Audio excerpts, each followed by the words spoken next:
Hey everybody, Matt Johnson here, CEO of Primary Vision Network, jumping in for Mark Rossano again here. We did not have a show last week. Mark and I were both traveling. Mark is also continuing to travel through about 10 different time zones. We look forward to having Mark back next week. We know he's been dealing with some sick children, and it's been tough for him to be traveling and with the kids at home. So Mark, we're rooting for you to get back in the saddle, and rooting for everybody to be healthy and happy back at home eventually and soon. So let's jump into the Frac Spread Count.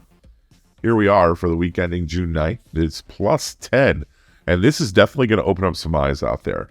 Seasonally, we have been expecting this bounce for a while we've seen the rig count kind of middle out, especially with a definitely challenged price deck out there for natural gas right now and natural gas products. So again, the rotation of equipment was inevitable.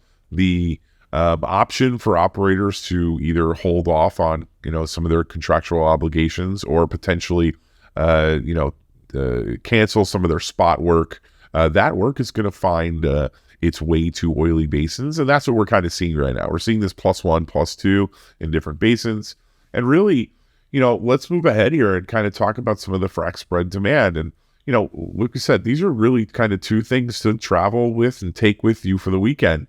It is plus 10, but this is definitely something seasonally that happens every year. During the warmer weather, we have a peak with the frac spread count. This has happened for years, and it really makes sense that this is going to be an easier time to get out there and frac those wells, particularly as we see warmer climates up in the north.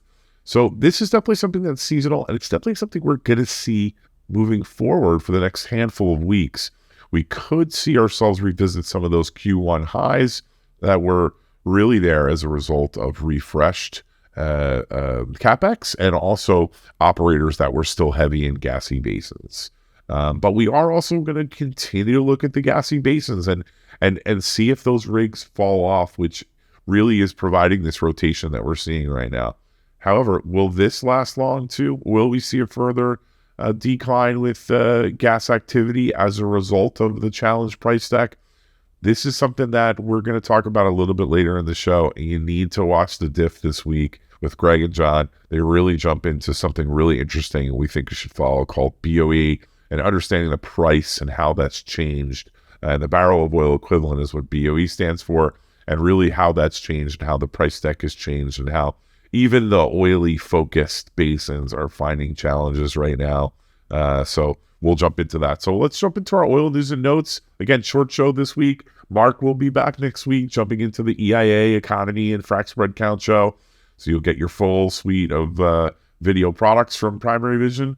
The U.S. rig count was down 1 this week, -38 year over year. One thing I thought was interesting was the international rig count is up almost 150, almost 20% year over year, and +18 week over week. So there is opportunities around the world that are opening up, and it's exciting to kind of see that we're seeing this growth globally. But interestingly enough, where are we seeing that growth?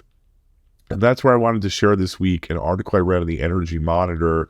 Really excellent job done. An article by Nick Ferris from the Energy Monitor. He really talks about Russia's growing oil and gas projects.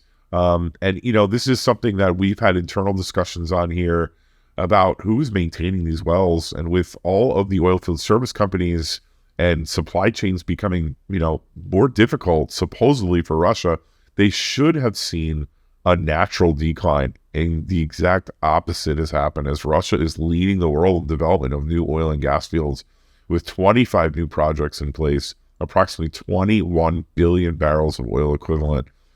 This is extensive development for Russia, which, most of its significant active oil and gas expansion plans globally, as Russia is definitely a leader in this right now. Obviously, their economy relies on it. 45% of state revenues in 2021 came as a result of oil and gas. And, these numbers have likely increased since the Russian invasion of the Ukraine. So we're going to be looking at that a little bit further, but that definitely ties into that international rig count expansion. Something to definitely read. Look for the link in the description. Like I mentioned earlier, Mark Rossano is returning next week, and definitely jump into the Diff with John and Greg. It's a great discussion on BOE. Again, reinforcing a couple things today. Frac Spread Count plus 10. Looking forward to the weekend. Everybody have a great weekend. Thank you again for watching the Frac Spread Count. If you like what you see here, please share it. If you'd like to contact us, if you have questions or comments, you can hit us up at info@primaryvision.co. Thanks again for watching.